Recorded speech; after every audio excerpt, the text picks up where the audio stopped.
Zelensky gets completely humbled when both Donald Trump and Putin refuses to meet with him for peace talks in Turkey. It's so pathetic how Zelensky doesn't realize how completely irrelevant that he is when it comes to the solution to this conflict. Zelensky has no cards here. You've allowed yourself to be in a very bad position, and he happens to be right about it. From the very beginning of the war. You're not in a good position. You don't have the cards right now. With us, you start having cards. Right now, you don't. You're playing cards. You're playing cards. Even the United States acknowledges that it's a complete waste of time for Putin to talk to Zelensky, as Secretary of State Marco Rubio says there will only be a breakthrough for peace in Ukraine if Donald Trump and Vladimir Putin speak. The only way we're going to have a breakthrough here, nothing's going to happen at this point. Given everything we know after months of working on this, nothing's going to happen until President Trump sits across the table from Vladimir Putin and puts it on the line and puts it on the table. I think that's the only chance we have at peace at this point. Even Donald Trump, who originally wanted Zelensky and Putin to speak, says he doesn't even blame Putin for not wanting to speak to that clown Zelensky. Oh, I didn't anticipate. I actually said, why would he go if I'm not going? Because I wasn't going to go. I wasn't planning to go. I would go, but I wasn't planning to go. And I said, I don't think he's going to go if I don't go. And that turned out to be right. Putin doesn't see Zelensky as his equal, and he has no reason to. Russia was clear that they would not negotiate with Zelensky or any Ukrainian leader until they had elections. Russia views Zelensky as an unelected, illegitimate leader that is not serious about peace and is simply a puppet of the West. To highlight just how unserious Zelensky is, he said he wouldn't accept any Russian peace proposal without Russia giving up Crimea. Why would Russia give up their own territory when they are winning this conflict and have all the leverage? It just highlights how unserious about peace that Zelensky is. To highlight how unserious Zelensky actually is, in Turkey, he brought a Russian translation team, even though Zelensky and his Ukrainian team can speak Russian. The reason why Zelensky does this is pure political theater to create an illusion that the Russian people and Ukrainians are further apart than they actually are. It's the same reason why Zelensky pretends he doesn't understand Russian, even though Russian is his native language. These are the political tricks that Zelensky often pulls. Meanwhile, neocons in the West pretend they don't understand why Putin doesn't take this clown Zelensky seriously.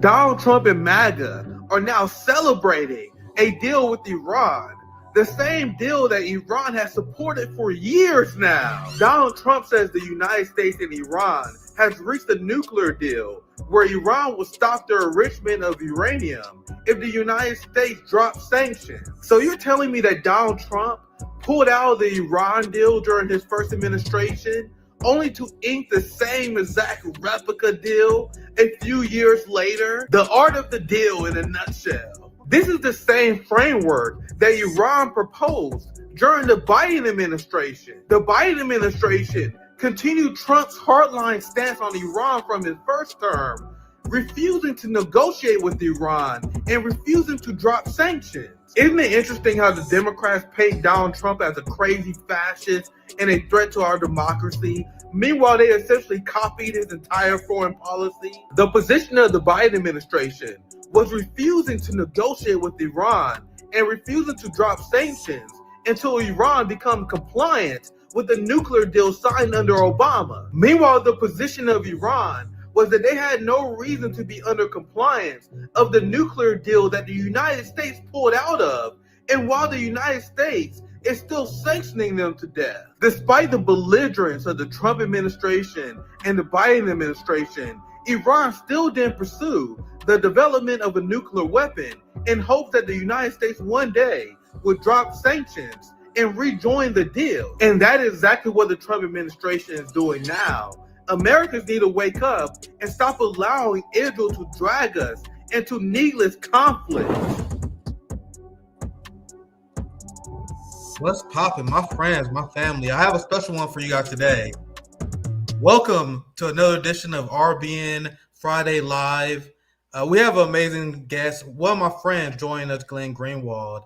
We're going to discuss this dynamic that's going on right now with Trump breaking from many people from the far neocon right. And many of them are not taking it well because Trump is essentially renegotiating the Iran deal.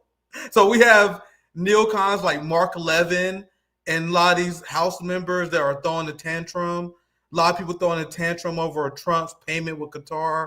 We have a lot of hypocrisy to break down today, and there's no one I can do it better with than the man himself, the host of System Update, independent journalist, and friend of RBN. Thank you for joining us once again, Glenn Greenwald. Always happy to be here, Nick. I'm a fan of the show. I love your work, and so it's an easy yes to give you when you asked me to come on, and I'm really looking forward to it. I was saying to you before, we usually have spent most of our time, especially before Trump was elected, bashing Democrats. So I know we have a lot of items to instead attack neocons and the right for all their warmongering and hypocrisy. And so I'm ready to do that. Yeah, I embrace my role as a post-duopoly chaos agent where I'm here to call out the hypocrisy on both sides, which is why I've been appreciative of your work. I've been following your work very closely, as everyone know. And I love how you've been calling out the right wing for their hypocrisy on free speech. And to me, it's clear that there's like one element of the West who's been principled on this issue. And I define it loosely as the anti-imperialist left, not the duopoly-ridden Democratic Party left, which I have scorn and I mock all the time, the same as you do.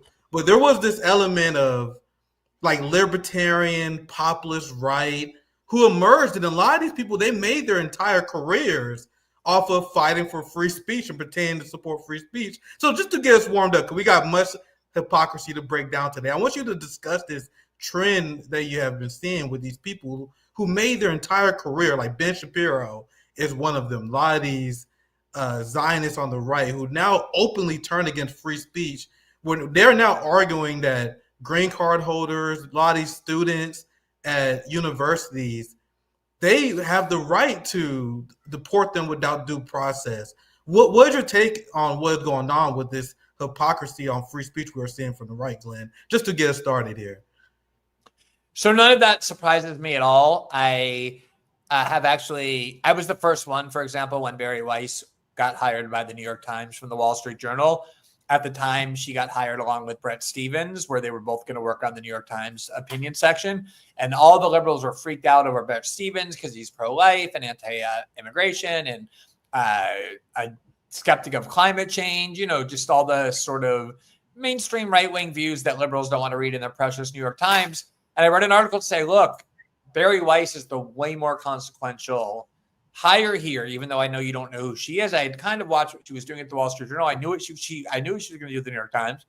And she was championing herself as a free speech stalwart. And she had spent her whole career. She got started at Columbia as an undergraduate student, protesting against and trying to get fired a bunch of pro-Palestinian professors, Arab professors, because that has been a lot of what Columbia has been. And, I've always talked about the gigantic Israel exception on the right, not just for free speech, but for anti-interventionism, for America first. It's like, hey, America first, America first. Let's give all our money to Israel. Let's arm Israel. Let's subsidize their society. Yeah. So there has always been this, glaring hypocrisy. But I think what happened is, it's been a while since Israel was really on the front page or the front burner of our politics. The last time might have been 2014 when there was a massive bombing campaign in Gaza that Obama armed the Israelis with in real time. Obama was sending the bombs that Israel was dropping on Gaza. But that was nothing like to the extent here. Maybe in 2018 when there was the peaceful march to protest being in prison and the Israeli border police started killing people with snipers, even though it was a completely not. But by and large, it hasn't really been on the front burner for a long time until October 7th. And that was when Americans really, for the first time, started to understand the nature of this Israeli ethos and the vital role that the United States plays in enabling it. And as a result, there has been this major collapse in support for Israel across almost every demographic group in the United States, with the exception being kind of old Republicans, meaning like Fox news viewers who are now dying out. Even younger Republicans have had this huge shift. And with that kind of public opinion shift brings desperation. And that's why you're seeing this massive crackdown on the part of people who built their careers, not just Barry Weiss, but Ben Shapiro, so many of them pretending to be, opponents of cancel culture and free speech champions, now not even caring about dropping the mask because they're so desperate to repress anti-Israel views. Yeah, and the shift is very palpable. It's not something that we can just see online. It's shown in the numbers. I was shocked because I reported this near the beginning of the Israeli genocide of the Palestinian people, where I was digging into the polls, and I was shocked to see that the majority of white evangelicals was supportive of a ceasefire, while the entire Israeli lobby, while AIPAC, while the Republicans in Congress, they was calling student protesters anti-Semitic and smearing them as anti-American terrorist lovers. Meanwhile, polls that they was conducting was showing that even conservative voters were sympathetic towards a ceasefire. Now it has completely turned where a majority of Americans are straight up unsympathetic towards Israel as a whole, which has led to this civil war that I've been enjoying watching on the sidelines, because we never seen anything like this among the Democratic Party. Because as hard as I am on MAGA, and I will continue to be, I have seen way more pushback on Donald Trump and his Israeli position than I've seen from the Democratic Party, who's essentially fell in line. You had AOC promising to do, that was essentially doing pro-genocide propaganda on behalf of Joe Biden. That's how much he was on board, despite pretending to care about the Palestinian people. Meanwhile, there's an open civil war on the right. There's all these right-wing influencers going after each other. They calling each other the woke right. They're accusing each other of being the woke right. And I can show you guys these receipts all day, but I'm going to show you guys one in particular that sparked my attention. You have Mark Levin, who essentially went on a full-fledged meltdown, a full-fledged Zionist meltdown over the last few days because Trump was negotiating with Iran. And there was this storyline of Donald Trump turning against Netanyahu, which I would love to get your thoughts on. But I want to play this clip of Mark Levin and the neocon right. And there's this element of the right, I want to ask you about this as well, that they are definitely pressuring Trump and pressuring Republicans in the House and the Senate to escalate with Iran. And they are very furious that things are not going their way with Trump willing to negotiate with Iran on a nuclear deal. So let me play this video, and then I know you had a lot to say about. Here's Mark Levin having a full-fledged meltdown over the collapse of support of Israel and the support for Iran. The Middle East is filled with terrorists and terrorist regimes. Americans do not like Iran and the regime that runs it. They're terrorists. They keep threatening to destroy us and our friends, the Israelis. They're trying to get nuclear weapons and put them on intercontinental ballistic missiles. We reject it. I speak for tens of millions of red-blooded Americans. I speak for Christians and Jews and others alike. This is the view of the American people. Now, Glenn, I had to get you in here. Do you see the desperation? And I've shown you guys this clip because this clip sums up what I've been seeing over the last week. There are these foxholes. There are foaming at the mouth psychopaths trying to convince Fox viewers on why we should support a war with Iran. So before I continue, Glenn, you have any thoughts, anything you want to share? You guys see the desperation in trying to gin up this conflict with Iran by the neocon Zionist right? Glenn, any thoughts? I think it's really interesting. I've observed this before. There's a lot of people who enter politics, and whatever the dynamic is that they perceive at the time, they kind of get stuck in that forever.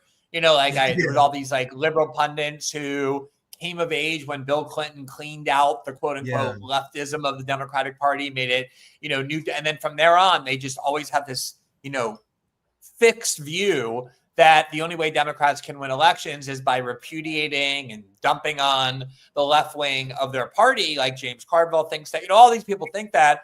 And then you saw in this last election that at least a reason why Kamala lost Michigan, which was a vital state for her, was because of that attitude. Like, we don't care about the left. We don't care about the concerns over the war in Gaza. We're not even going to make minimal concessions to you. And I think this is happening with neocons as well. Like, it's hard to overstate for people who haven't lived through it or haven't watched it closely. For decades now in the United States, it has been unbreakable, unyielding, basically unanimous bipartisan dogma that the United States is tied at the hip to Israel, never does anything in the Middle East unless Israel wants it, that there's no questioning or criticism of Israel permitted, that you immediately get branded an anti-Semite. And sorry, the times have changed, I think in large part because, as I said, people are now getting their first glimpse of what Israel really is by watching a genocide happen every day on their phones, just one day after the next. And people like Mark Levin saying 80% of the people support Israel, we hate Iran, as though he's speaking for the American people. He's so out of touch with the reality, as demonstrated by these public opinion polls that say support for Israel have collapsed, that they just can't believe the stranglehold they had on our discourse no longer really applies. And more people, not just on the left, but also the right, as you said, inside MAGA, are starting to say, wait a minute, why are we paying for Israel? Why are we tied at the hip to Israel? This seems like very contrary to our interest, to America first, to morality. And I think they see that going around on them, not just on the left, but especially on the right. And it's really making them kind of unhinged. Yeah, they're having a hard time dealing with it for sure. Yeah. I'm going to play some more of this. And I can show you guys some more, but you guys not like to show receipts. I can show you guys a ton of these headlines. America is turning on Israel. It can no longer ignore the bloodshed. Here from the BBC, Americans used to be steadfast in their support for Israel. And trust me, I know this used to drive me crazy, guys. To see what's happening right now, I've been following the Israel, Gaza, Palestine conflict ever since I was awoken into politics 10 plus years ago. I've been following this. The shift is very palpable. You can clearly sense the change in support of Israel. It's very clear. Those days are gone of American support of Israel. Here's one more from the Times of Israel. They essentially been crying about this, writing stories about this weekly. 53% of Americans have unfavorable view of Israel compared to 42% in 2022. Dude, that's every 1% is millions of people. So, I mean, they're dropping support pretty fast. But let's get back to this clip because the meltdown is hilarious because he essentially is upset and he will drive this point home as we get near the end that any talks is happening with Iran, that we're not having just a hard line stance against Iran. But let me continue. I'm sure there will be much to say afterwards. That's number one. Americans hate Hamas. We hate terrorists, butchers, Nazis. We hate men. Yes, that's why we're turning against Israel, sir. That kill babies, that decapitate babies, that rape women.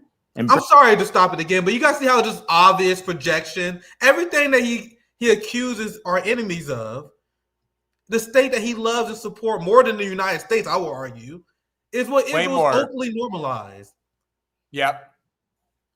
I'm gonna continue. Feel free to interrupt anytime, Glenn. I'm gonna continue. No, go ahead. I want to hear the whole thing.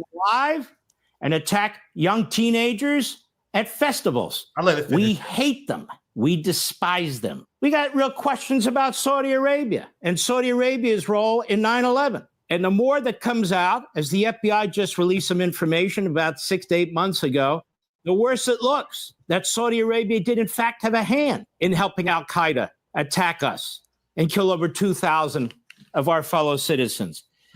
That's what we Americans reject and believe. We know who the good guys are. 80% of us support the state of Israel, our holy land for Jews and Christians.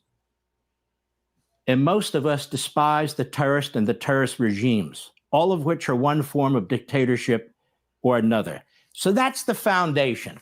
Let's begin there. If only Israel would accept the Palestinian state as a condition of Saudi Arabia joining the Abraham Accords, if that's a condition, then who cares if they join the Abraham Accords? Accept the ceasefire with Qatar-funded Hamas, so Hamas, you see, can rebuild and strike Israel again. That's not going to happen, whether Qatar likes it or not. Accept the deal with Iran that does not fully dismantle their nuclear program. That better damn well not happen either. And that's exactly what's going to happen. This is a full-fledged Zionist meltdown that we saw on national TV. Glenn, any reactions? You know, it's so interesting. Under this radically expanded definition of anti-Semitism, the IHRA definition that Israel manufactured and that has been codified into EU criminal law. And now Trump is forcing American colleges to adopt, or some are adopting on their own, including Harvard. It basically is a long list of things that you're not allowed to say without violating the rules of the college or the law, because it's now deemed anti-Semitic. And there's these long list of criticisms, like you're not allowed to compare Israel to the Nazi regime. That's anti-Semitic, even if they're acting exactly like Nazis. You're not allowed to say that Israel is a racist endeavor. You can say that about the United States. You can say about any other country in the world, just not Israel. And one of the things that you're barred from saying under this IHR definition without being standing accused of being anti-Semitic is that certain Jewish people have more loyalty to the state of Israel than to their country. I would defy anybody to listen to Mark Levin, like the anger and rage and passion that he just worked himself into, and tell me that his primary loyalty is not to Israel. To the point where he understands, like very subtly, he's a coward to do it explicitly. The whole thing is actually a criticism of his own president, the one that he voted for, the one that he pretended to worship.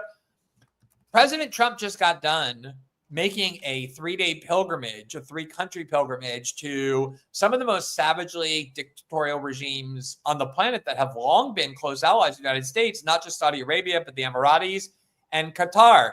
And, back when Mark Levin was cheering the war on terror, George Bush was holding hands with the king of Saudi Arabia. That has been our best ally, for so long. And it has always amazed me, Nick, how people can then disseminate at the same time the propaganda that the United States fights for freedom and democracy in the world, and we stand against authoritarianism and tyranny, or whatever, the excuse being made for why we're defending Ukraine, why we had to go into Iraq, when since World War II ended, the whole Cold War, the staple of foreign policy has been we embrace and even impose dictators, because we know if we allow democracy in the Middle East to thrive, the population is overwhelmingly against Israel and overwhelmingly against the United States. That's why we can't allow democracy to thrive. We allowed it to thrive for about 6 seconds in Egypt until they went to the polls and voted for Mohammed Morsi, who was, with the Muslim Brotherhood. And that was not tolerable in Israel and the United States. And within about 6 months,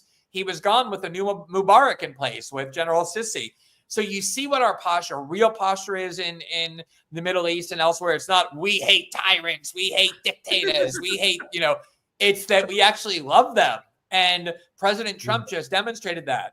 But I think the other thing is, I have a lot of questions, and we could talk about this, about how much of this rift is real between Netanyahu and Trump. I don't ever foresee Trump cutting off, for example, military aid or financial aid to Israel, even if this genocide continues, because I think Trump would be impeached, if not killed. And he's surrounded by pro-Israel fanatics. He was funded by Miriam Edelson and a bunch of other big donors whose first priority is Israel as well. But I think there is clearly some divergence, not because Trump is a moralist. He doesn't care about what's happening in Gaza. He just wants the deals he wants. He loves those Gulf states because they've been enriching his family. And, on some level, he can get deals that benefit the United States, that he can show off, look, we got these investments into the United States.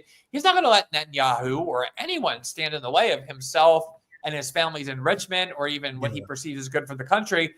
And the same is true with Iran. I genuinely believe, having talked to many, many people very close to Trump in the White House, that he does not want a war with Iran on his legacy. He ran vowing to be a peacemaker. He boasted of no new wars in his first term. You saw he restarted Biden's bombing of the Houthis, but then he ended it basically after a month, even though he didn't extract a promise from the Houthis to stop attacking Israel. In fact, the Houthis said, we're still going to attack Israel. And Trump said, that's okay. We're done with you as long as you don't attack us, because he knew the cost. He knows the cost of these protracted Middle East wars that he's been rallying against for a decade. Now, it is difficult because he has to get a deal better than the one Obama got, because, he's the one who nullified that deal. He went around bashing it. But what the Israel first loyalists are petrified of in Israel itself is that they know Trump doesn't want a war with Iran. He doesn't want to bomb Iran. He already stopped the Israelis from doing it. He wants a deal with Iran that Iran can accept. They're never going to agree to get rid of their entire nuclear program. They've made that abundantly clear. And I think there is a deal to be had between whatever's unacceptable to Iran and a little bit better than the Obama deal for Trump to claim a victory. And that is what is most freaking out the Mark Levins of the world, the Ben Shapirs of the world, the Netanyahus of the world, that their North Star, Nick, as you know, for like 15 years, 20 years, has been trying to deceive and manipulate and cajole the United States into attacking their worst enemy in the Middle East, which is Iran. They thought with Trump, they finally were going to get that. And now here is Trump actively impeding it more so than almost any president. And they are just, they don't know what to make of it. And they know they have to attack Trump, but they obviously are petrified of doing so because of his popularity among, Republicans. Yeah, that's a very great breakdown. I wanted to ask you about this, so I'm glad that you kind of aired it out. And I largely agree that the split between Trump and Netanyahu does not represent a split between the United States and Israel. They're still united on their same policy goal. But people need to remember that Donald Trump within Israel is way more popular than Netanyahu, guys. We're seeing a very weird dynamic that we haven't seen played out between the United States relationship with Israel. For example, Barack Obama was way more unpopular than the Israeli leaders when he was leader. Now you have Donald Trump in a situation where he's way more popular than the prime minister of a country that many of them want to oust themselves. Many of them have disdain for Netanyahu because he obviously wanted to lead Israel off of a cliff in order to maintain power because he's facing serious prison time once he loses his leadership. So the only reason why this storyline is even allowed to foster is because there was a memo spread that, hey, guys, we need to politically weaken Netanyahu and go after Netanyahu, which is why you see Bernie Sanders, he's not calling out Israel, he's calling out Netanyahu.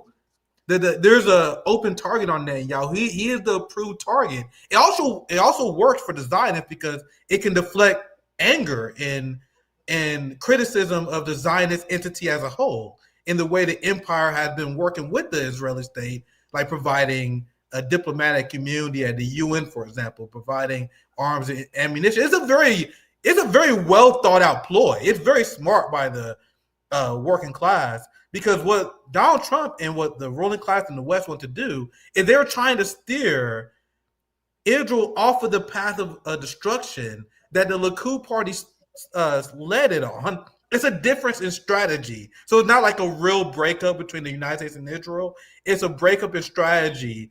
And hey, man, we can't have you guys starting this war with Iran that we don't support. Like, just as you mentioned with Trump, Trump doesn't support that war.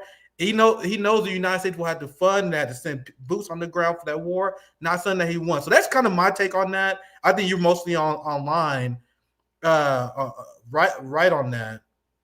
I want to get back to Mark Levin, this neocon class, because you mentioned something else that I found funny and what I want to mention before I kind of find these people traitorous, because Mark Levin was having this full-fledged meltdown. All these Ben Shapiro types, these Israeli first people, they was having a meltdown. You guys see the rage and anger shown in that video. And guys, trust me, I'm not against a meltdown. Like I had meltdowns in RBN myself, but what do I have meltdowns about? I have meltdowns about the plight of the working class. I have gone kind of crazy over the last few weeks seeing all these dead children. So it's kind of been messing with my psyche. I had a few meltdowns about that. Like, what are you melting down about? It's not about me like being upset and not maintaining composure, but he's upset because people are not swearing loyalty to Israel. For example, one of the stories you see him upset about is Trump dropping the demand of Saudi normalization with Israel, and he was melting. Like, it's nothing about the American people, nothing about the state of the American people. It's all about this war with Iran that he wants. And you got to see, this is him still repeating his propaganda. When you speak on this propaganda they've been promoting to promote this never-ending war, this Iranian secret nuke. Iran is always so close to getting a nuke, isn't it? Glenn, any thoughts on Mark? Yeah. So yeah. Well, first of all, I just want to say something about what you alluded to with his Bernie Sanders. It has been, first of all, let's remember that Bernie Sanders in late November or December of 2023, so like 2 months into the Israeli destruction of Gaza, went on Face the Nation and they asked him, do you favor a ceasefire so that the Palestinian people can like survive? And Bernie said, absolutely not. I don't favor a ceasefire. A ceasefire would help Hamas. This needs to continue. And AIPAC took that clip and said, thank you, Senator Sanders. And you have a long history of Bernie defending Israel in like very kind of directly Hasbro-like ways, all the standard reasons why the United States has to stand by Israel, why it's all the problem of, as he says, Hamas did this, and Hamas. And one of the things that has made me sick of late is that Bernie now, of course, has to criticize Israel because there's no way to survive in left-wing politics in any way, shape, or form if you don't. But what he's trying to do to keep his Zionism intact is make sure that he never actually criticizes Israel. He tries to suggest the problem is that Israel has a far-right government. And if you just got rid of Netanyahu and the Likud party and these extremists, Israel would go and be back to like the moderate, loving, pluralistic country that we've all come to worship and revere. And of course, the reality is that there is no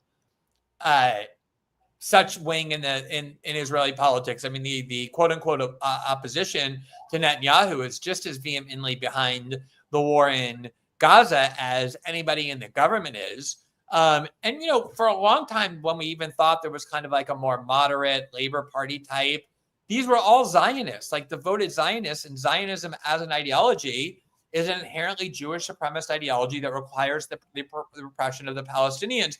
So the problem is not Netanyahu. The problem, in fact, if anything, Netanyahu helps expose the real soul of Israel. The problem is the ideology on which this country is based.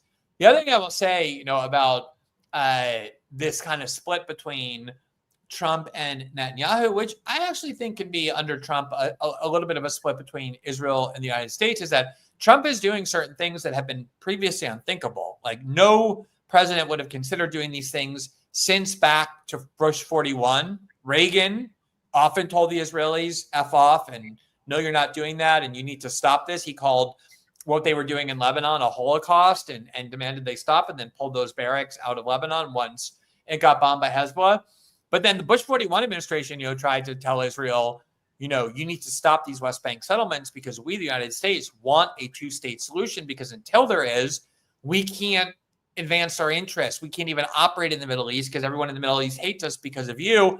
And they branded, you know, Jim Baker and Brent Scowcroft and even George Bush 41 an anti-Semite. In fact, that was led, that campaign, that smear campaign was by Bill Clinton in 1992 when he was running against George H.W. Bush, said, oh, the Bush administration is, you know, inflaming anti-Semitism. And ever since then, people have been petrified to even question or diverge from Israel in any way. And so now you have Trump doing things like agreeing to a ceasefire with the Houthis, even as the Houthis are sending missiles into Israel, without even telling the Israelis in advance that he was going to do so, let alone conditioning the ceasefire on the Houthis stopping attacking of Israel. Then you have, you know, what you mentioned, which is Joe Biden wanted a deal desperately with Saudi Arabia and the Emiratis and the Qataris, but especially Saudi Arabia, that would have benefited the United States greatly, or at least our interests as we define them in the Middle East. But Biden said, I will not do a deal with you until you normalize relations with Israel, meaning like, even though I think the deal is good for our country, Israel's interests have to be served first. Israel has to be pleased with the deal, and they won't be pleased with the deal unless you normalize relations with the Israelis, which basically became impossible after October 7th. Now you have Trump saying, all right, you don't have to, we can do a deal. You don't have to normalize relations with Israel. I just want to deal with you. And he not only went to that region without the participation of the Israelis, he made deals with them without any need to normalize relations with Israel. And then, very notably, I think, you know, you're right in that region. It's like a puddle jumper to go visit, you know, Tel Aviv. And he did not go and visit Israel, you know, something that he has not yet done in his administration. And then on top of that, they negotiated without Israel the release of Eden Alexander, dealing directly with Hamas. And now Trump's coming out and saying things like, yeah, there really is mass famine in Gaza, and we need to surge humanitarian aid in. So I think this split is real to the extent that Trump isn't willing to let Netanyahu impede the goals that Trump has in the Middle East. But it's not a split in the sense that Trump is going to cut off military aid or financial aid to Israel, because like I said, even if he wanted to do that, no president could do that without being instantly destroyed. What does that say about Joe Biden in the genocidal Democratic Party, that Trump appears to have this massive split for taking common sense positions that Joe Biden refused to? It was revealed by former Israeli president that the demands that the Trump team was asking of Israel, Biden didn't even try. Like, there wasn't even like hey, maybe you should have a ceasefire. The Israeli state and their propagandists exposed that there was no attempt by Joe Biden to even reign in Israel. And there was at least that attempt by Donald Trump. Meanwhile, just same with Iran. We were talking about Iran earlier. Biden continued Donald Trump's hardline stance on Iran, where they said it would refuse to get back into the Iranian deal until Iran was 100% compliant, and we would not drop the sanctions. Donald Trump said, hey, man, I will drop the sanctions if you get back into the Iran deal. So I think it's a little bit of both. I think the narrative about the split is kind of overhyped, but it's also real because that just kind of highlights how crazy and how batshit crazy of a Zionist Biden was, that he didn't even question any of these policies, any of these directions of the State Department, despite what Israel was doing. But Glenn, I think you want to chime in. Anything you want to add before I move on? Yeah, first of all, I just wanted to note that one of the worst frauds of last year that I often had time maintaining my composure when denouncing was how so many of these like liberal scumbags in the Democratic Party, like, remember AOC stood up at that DNC and she said, Kamala Harris is working tirelessly every day for a ceasefire. And that's what they were saying about Biden. And the Israelis came out and said, thank God for Joe Biden, because he never once even pushed us, let alone demanded that we have a ceasefire. And it just shows you how fraudulent these people are.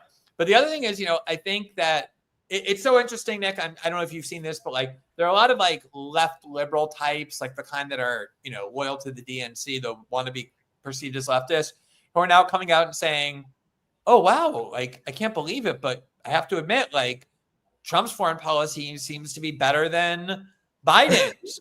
And it's like, hey, you assholes. Some of us have been saying for so long that the benefit of Trump is that he's going to go in and break things. And like, maybe when you break things, the thing that gets replaced is worse, but a lot of times it's way better. And so it's worth rolling the dice, because if you have Biden or Kamala, you're just going to get a continuation of the status quo. That's what the Democratic Party is, the continuation of the status quo.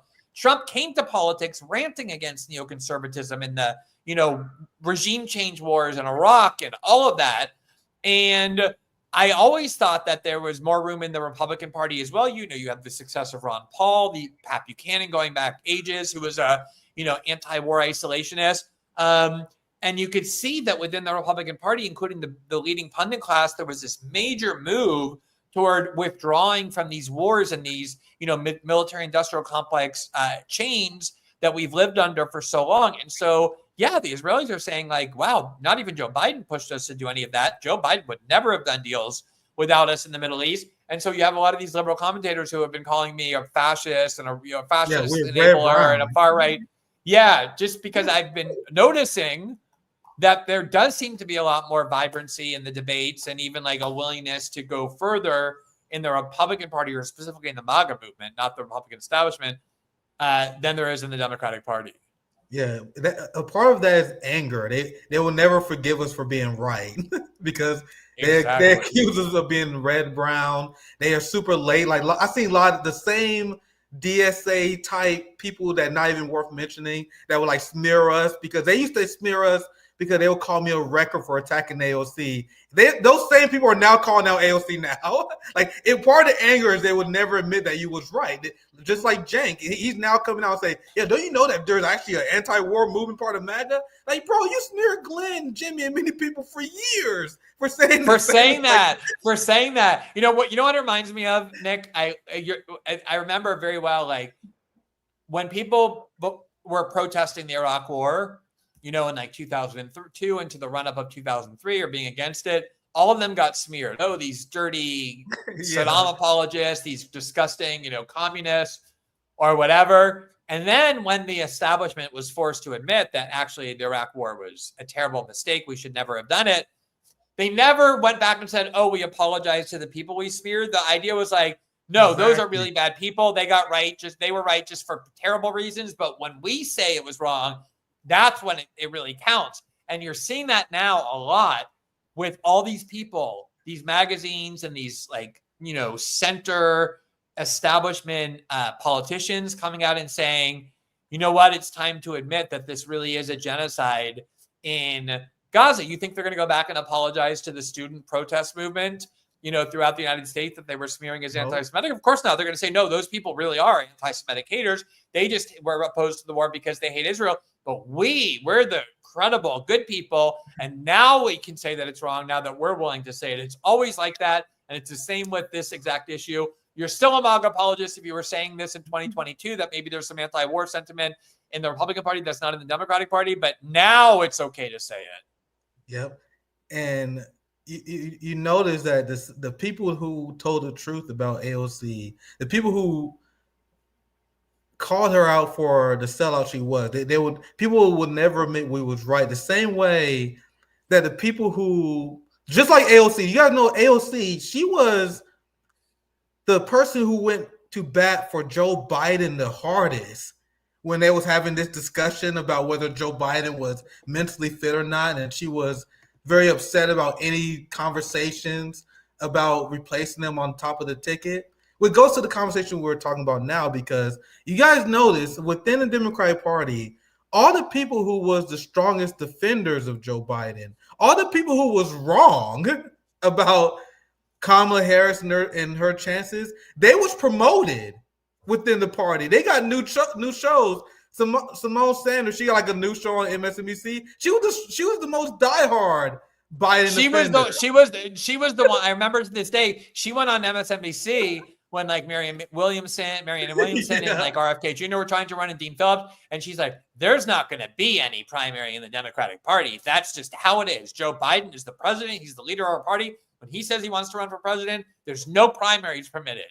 And I mean, it's always like that. It's like the people who lied most about the Iraq war were the ones who got promoted. The people who spread the Russiagate fraud were the ones who got most promoted. Jeffrey Goldberg being in both cases, and now he runs the Atlantic. All these people advance by lying in favor of power. That's just how it works. And you guys want to know who? And I can't wait to get your thoughts on this, because I know you was commentating on this. The same people who was lying to the American people about Biden's cognitive decline, they are the same people who still have jobs. These are the same people who was promoted within the Democratic Party. Neera Tanden is like, she was promoted and given some leadership position in the Democratic Party. I don't remember exactly what her fucking title, but she was promoted, but she was one of the people lying about Biden's cognitive decline. Now you have all these people in the media, and I want to get take on this. Now in the year 2025, they're trying to rewrite the history books as if we didn't see what happened, because everyone was calling out Biden for the fact that he's obviously not in charge. He obviously not the same person, while the media was saying everyone who questions Biden cognitive decline is some sort of far-right white MAGA agent like Glenn Greenwald. Glenn Greenwald is a far-right MAGA propagandist because he had the audacity to question Biden's mental decline. But this is what they're writing now. How did so many elected Democrats miss Biden's infirmity? And now they are now pretending to be holier than now. Jake Tapper being the most shameless example of this, because this is Tapper on his show. The White House was lying not only to the press. Let me play the first clip and I'll get your thoughts, Glenn. Because this is what Jake Tapper trying to do now.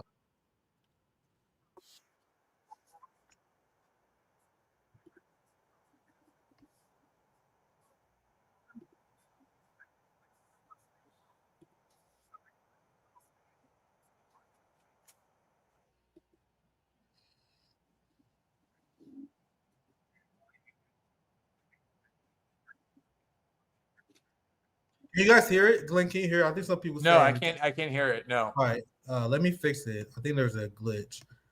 My bad. The video is sorry about that. I'm glad the chat let me know. Yes, Zoe texted me now. Let me know if you guys can hear it. Sorry about that glitch. But this is Tapper trying. I'll play it from here. Didn't we hear some of these Let me know if you can hear details it. from what they actually saw and were dealing with trying to get information?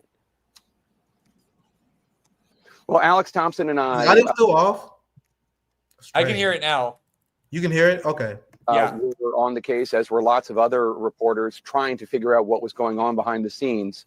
But the bottom line is the White House was lying, not only to the press, not only to the public, but they were lying to members of their own cabinet. They were lying to White House staffers. They were lying to Democratic members of Congress, to donors about how bad things had gotten.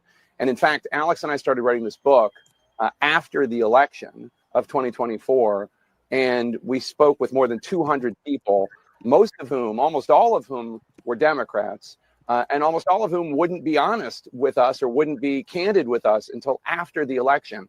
And then after the election, we found out all of these things that when you looked at what was going on with President Biden at the time, it probably doesn't surprise you the extent to which he was deteriorating.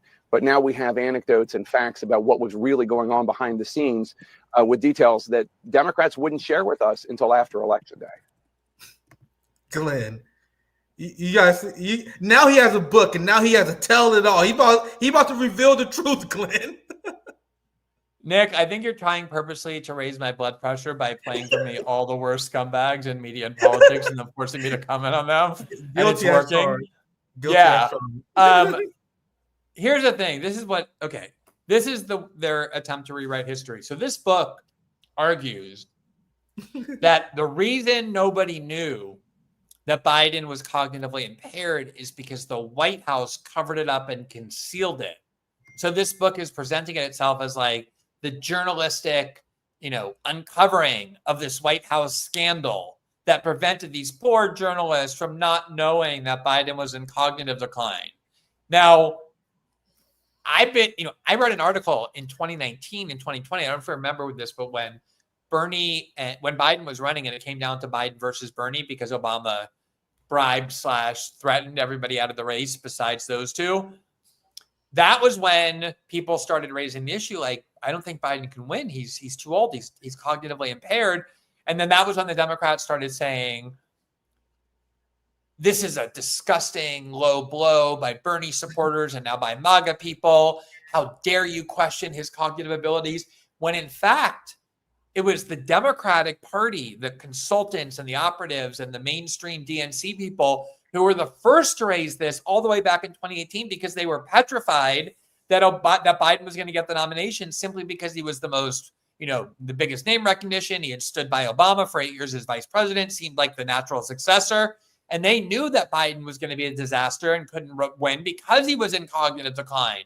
So this was going back all the way to 2018. That's when you had Julian Castro in that debate, strongly imply that Biden was contradicting himself because he was forgetting what he was saying like 2 seconds earlier. And you had all these people like Cory Booker saying, yeah, you really wonder. And the only thing that saved Biden in that election was that COVID happened and he never had to leave his house. He did everything from his basement.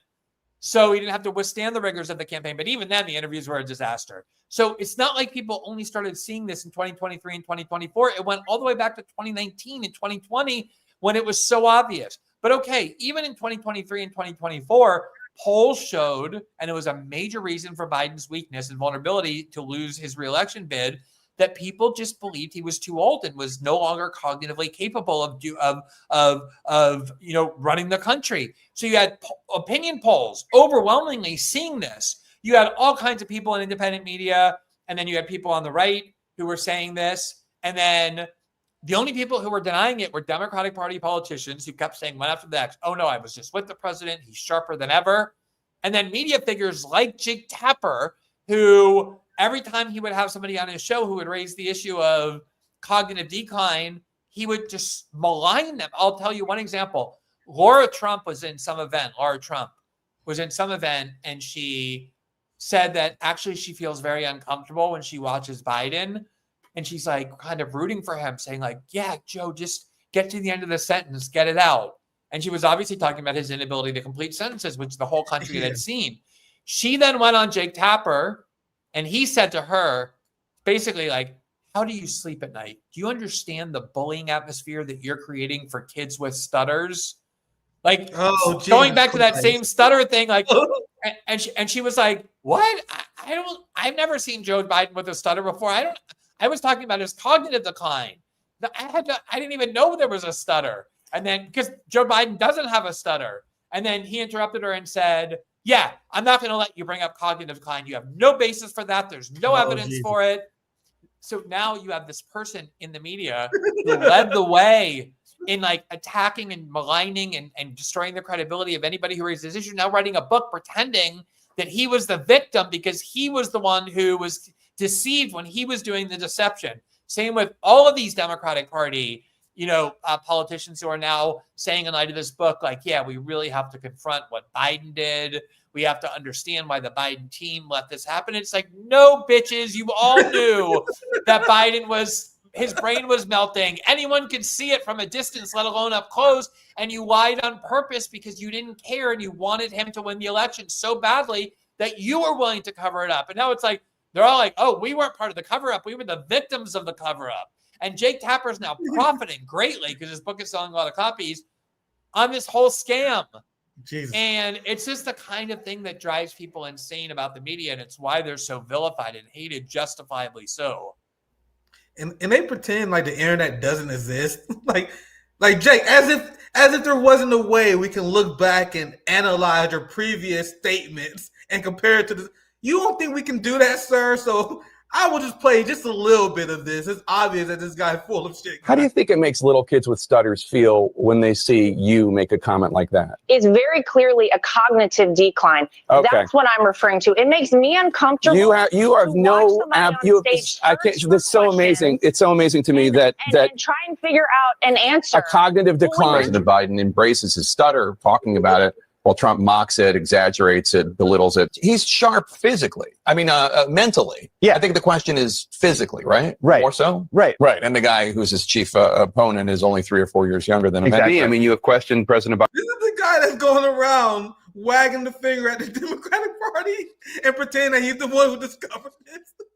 And here's the funny thing, I did a couple segments on the fraud of Jake Tapper and his book tour. And by the way, his co-author, Alex Thompson, actually has credibility to write this book. He was one of the very, very few people in media, and he got vilified for it, who was actually writing, not so early, but earlier than most, about Biden's cognitive decline. So if he had just written the book, I'd have no problem with it. He deserves to write the book. But the fact that Jake Tapper's name got put on it first to bring more attention to it is what the fraud is. But the funny thing is, these criticisms of Jake Tapper are going so viral and are harming his reputation so much that he hired a PR crisis firm. No way. I think it was the same. Yeah. I think it was the same one that it was the same one that represented Anthony Weiner and a couple other people like in scandal and disgrace.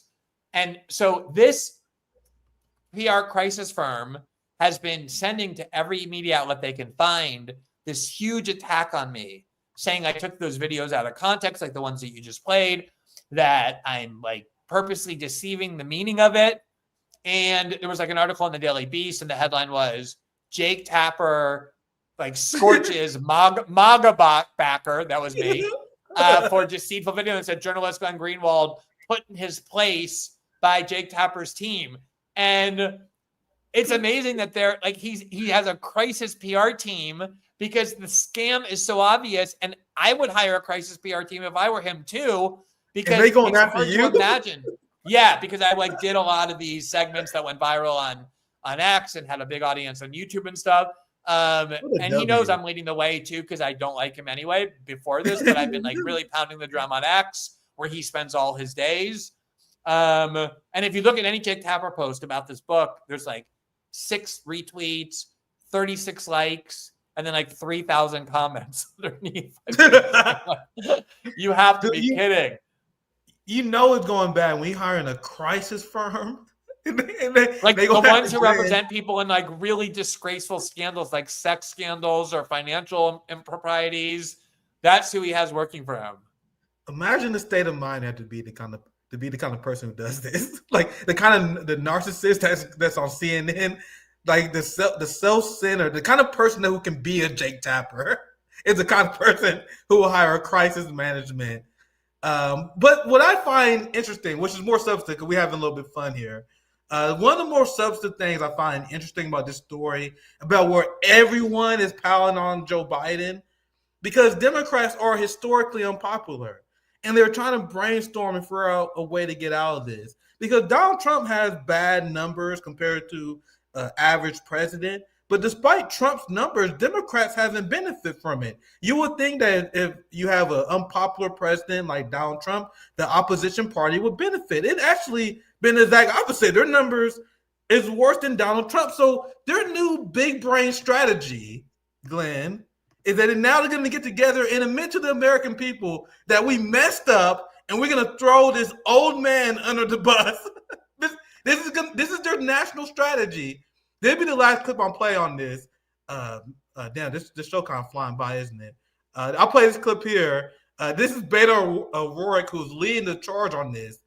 Pod Save American Bros. They can talk about this now. They're given permission on Pod Save America to discuss this issue.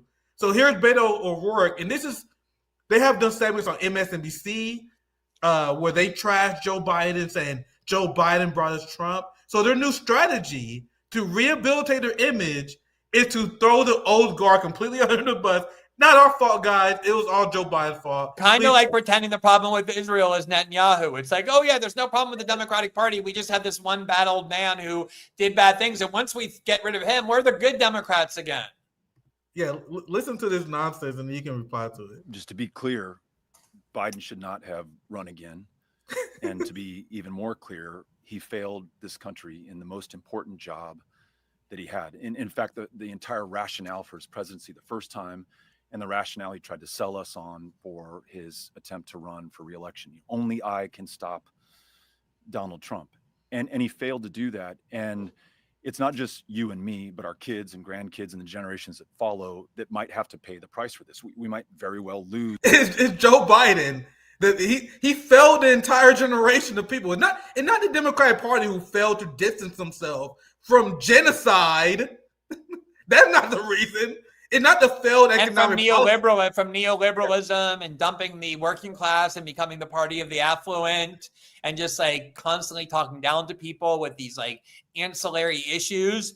But this is always the issue, Nick, is that, you see how often people go to whatever distance they have to avoid any kind of self-reflection or assumption of blame or wrongdoing. First of all, Joe Biden didn't end up as the candidate. Kamala Harris did. And they lost by, a pretty decent margin, as Trump likes to say. We won all 7 swing states. And they did. And remember that in 2016, when Hillary Clinton was the presidential nomination, she had every advantage conceivable in her corner. She also lost to Trump, especially in those Midwest working class states. And then in 2020, when you had basically a full-scale effort to try and help Joe Biden won, but by the skin of his teeth. So this problem with Democrats has gone back a long way. And the reason first of all, Trump's popularity is actually bouncing back some now, in part because the concerns over the stock market collapse and all that have been alleviated by the return of the stock market and some of these like fake but still effective announcements of tariff deals with the UK and China and the like.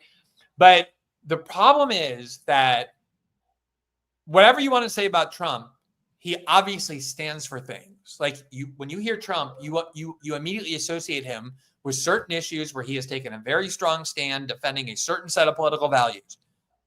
When you think of the Democratic Party, tell me what it is that they stand for. It's so embarrassing to watch them. Like they've obviously been told by consultants that part of the success of Trump is that he like speaks like a regular people speak, and then he like even curses sometimes. So now you have Chuck Schumer going on like networks and he'll be like, and I want to say something to these bastards. I'm sorry, I mean these, and then pretending he didn't mean to say that. And he's like, these Republicans. I got he did it like up. 4 times. Yeah, like I'm so angry. I even let a bad word slip out.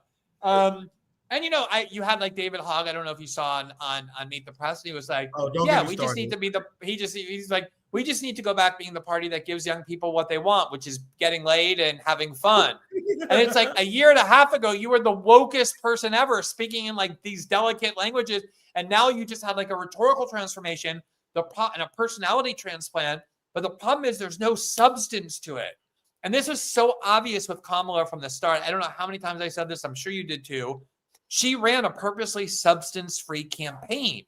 And especially for someone who's pretty new to the political scene, especially at that level, there was a little bit of excitement around her with like the cultural stuff. But after a few minutes, Americans are not like that stupid. They're like, wait, but yeah, okay, that's all great. But like, what do you believe in? Like, what are you going to do? Like, what policies do you support? And everything was so, carefully scripted and constrained. And they haven't fixed that, Nick. They think that working around the edges and like talking like regular guy talk, like Tim Walsh is like a regular working class dude who wears like camouflage hats and goes shopping, hunting or whatever. These things are condescending. These things are patronizing. People smell fakeness and condescension a mile away. And whatever else you want to say about Trump, he clearly has no fear of telling you what he thinks and what he believes, and that will always be more effective than a party that stands for nothing. And of course, the problem has always been the Democrats can't be what they should be to win, which is populist, because their donor base doesn't allow it.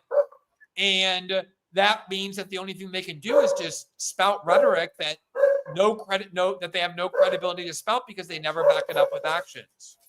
Yeah, their strategy is to deploy people like Jasmine Crockett and have her speak like Nicki Minaj and think that's going to win over the Black community. She's a neocon. Like she's a pro-Nazi, pro-genocide neocon, but she thinks if she speaks like Nicki Minaj, that's going to cover up her neocon tracks. The Black Congressional Caucus, like especially with Jasmine Crockett, they have shifted so far to the right. That's one of the tragic consequences of Barack Obama. He took, and don't get me wrong, the Black Congressional Caucus, they was never perfect, but they were always the most anti-war in Congress. Then the most left wing, the most like those Black House representatives in like the 70s and 80s, even a little bit into the 90s, had a much more left wing ethos. Now they have a complete corporatist ethos. They just spout whatever the Democratic Party funders tell them to spout, and they stay in office forever. Yeah, they're like people like Hakeem Jeffries, Jasmine Crockett, Jim Clyburn, and they got pissed at David Hogg, as you mentioned, because he mentioned like, hey man, maybe we should do something about the corrupt people like Jim Clyburn. And they got rid of his ass so quick because of that. And it is clear that the Democratic Party is something that can be reformed, which I'll greatly enjoy that story. I'm greatly enjoying the Biden story. Here near Tannen, and I need to fact check myself because I remember she got some high level DNC fundraising position now. She got a promotion essentially, and this essentially was the attitude that they displayed before. Near Tannen was people like, oh my God, we should have been transparent to the people about the Democratic Party. And now Matt Stroller mentioned 5 years ago how he said the Democratic Party insiders know Biden has cognitive decline issues. They joke about it, but they don't care. And Near Tannen's response is, this is really beneath you. This is the arrogant attitudes that the Democratic Party elites had towards Biden decline earlier, which was insulting to the American people. But we're an hour in. I want to respect your time. Do you have time for one quick segment? I want to do one more quick segment. Sure. And then we wrap up. I appreciate your time. This hour kind of flew by. I wanted to talk about anti-Semitism. We may discuss that another time. May cut the anti-Semitism story. But I just want to quickly discuss this. I want to bring this in, this hypocrisy. Speaking of Hakeem Jeffries, because this story has crossed my radar. I've been paying attention to the story where Democrats are melting down about Donald Trump getting a $400 million jet from Qatar, which is obviously shady. Obviously kind of shady. But you got to know, as a post-duopolist, my job is to point out the hypocrisies of both parties and use it as a time to awaken. So if you're a normie and you see this story and you think the Democratic Party is the answer, it's my job to remind you who we are dealing with. Since we mentioned the Black Congressional Caucus, we're going to mention one of the leaders of the Democratic Party. And I try to make this last story pretty quick here. But Here is Hakeem Jeffries, of all people, the AIPAC whore himself, and I let the video play because it obviously speaks for itself. He's criticizing Donald Trump for having foreign entanglements. So I'll play the video, then he can respond. Millions of people in this. Let me know if you can hear it. I know it's kind of glitching today. Let me know if the audio is working or whatever. Okay. Millions of people in this country are struggling to live paycheck to paycheck. Can't afford housing, can't afford groceries, can't afford to pay their utility bills, can't afford childcare, can't afford insurance. And Donald Trump is publicly defending accepting a $400 million flying palace from a close ally of Iran and Hamas. I mean, you can't make this stuff up. Yeah, you can't make this up. Can you imagine taking some sort of foreign bribe that influenced your decision making, Glenn? Can you imagine? Well, first of all, Trump's argument is that the reason he's doing it is because the Air Force One is 40 years old. The recommendation is they need a new plane. And isn't it better for the United States to have some other country give us a plane for free than it is to spend taxpayer money to buy a new plane? So that's his argument. So the argument would be actually we're trying to save Americans money by not having to buy a new plane. But the bigger issue, and by the way, that plane, I have to say, if you look inside, it is pretty nice. I didn't even know they could make planes like that. But the bigger issue is that exactly what you said. It's like, first of all, Qatar, the way Hakeem Jeffries tries to demonize it in that standard AIPAC way. Yeah. Qatar is a very close American ally. We have the biggest military base in the Middle East. If you go there to Doha, right on the outskirts, I've seen this military base. It's sprawling. It's gigantic. It's like a major American city behind walls. And it's hosted by the Qatari government. And the United States has a very close working relationship with Qatar since at least the beginning of the war on terror. And so, but you see how every chance he gets, Hakeem Jeffries wants to show that he's a little AIPAC script reader by framing even this corruption issue as like being particularly bad because it's from a country that's close with Iran and Hamas. And then of course, on top of that, I mean, this has been like a big AIPAC, neocon thing, is to try and pretend that the real influence peddling from foreign governments is not Israel, but Qatar. Like as though, you see the U.S. government and Congress constantly passing pro-Qatar resolutions every week by a vote of 413 to 6, or that like anti-Qatar language is being banned on American campus. No, that's all Israel. And so, Donald Trump is swimming in plenty of AIPAC and Israel lobby money, but so is Hakeem Jeffries. And to try and pretend that he's now suddenly so offended by the idea that we'd be taking something from a foreign government when his whole career is owed to his subservience to AIPAC and the money they drown him in is, what do you even say about that? Yeah. And it's so annoying because now you have liberals who only care about stuff when Republicans are in charge. They're now bringing up why are we allies with Saudi Arabia? They never ask these questions when Democrats in charge. Biden ran on making Saudi Arabia a pariah, and he essentially didn't follow through on that. He still was buddy friendly with them. And when Biden was friendly with Saudi Arabia, you would never hear any Democrats complain. And then when a Republican get in charge, and all of a sudden they become intellectuals. All of a sudden they start thinking like, "What? Why are we friends with Saudi Arabia?" And then Democrats get in charge, and they forget all about it. But that's just a side point. Here's another. No, let me just because I got to go in a second, Nick. Because let me just say on that, because I remember very well the day when it happened. It was really like the first time in the early part of the Trump presidency when I realized just how detached from all limits and integrity and reality the media had become. Trump hosted the Egyptian dictator, General Sisi, into the White House. And I remember the media and Democrats saying, "This is so un-American. American presidents do not embrace dictators." I was like, what? The whole foreign policy of the United States for the last 8 decades has been based on almost nothing other than embracing dictators. And in this particular dictator, General Sisi, was actually imposed on the Egyptians when the Americans helped reverse the democratic election they had, the first one after 30 years of Mubarak, who we also propped up, and then helped remove him because the Egyptian people stole the wrong, make the wrong choice. And then I remember John Kerry, when there was this military coup in Egypt to remove the democratic elected president from General Sisi, and John Kerry praised it as an advancement for Egyptian democracy, like coupping the person who won the election and imposing again a military dictatorship subservient to Israel and the United States. And then you had the media saying, how dare Trump embrace a dictator? That's not what we do or who we are. And now you see, again, like the same thing, like Joe Biden ran to Saudi Arabia and did all sorts of deals with them, sold massive amounts of weaponry to them, as Obama did a fist pump with Mohammed bin Salman like a year before he promised to make him a pariah for having murdered Jamal Khashoggi. And then it's this like issue where if Trump does something, we're all supposed to pretend that no other president has ever done it before, when in reality, it's just an extension of how Washington has worked basically forever.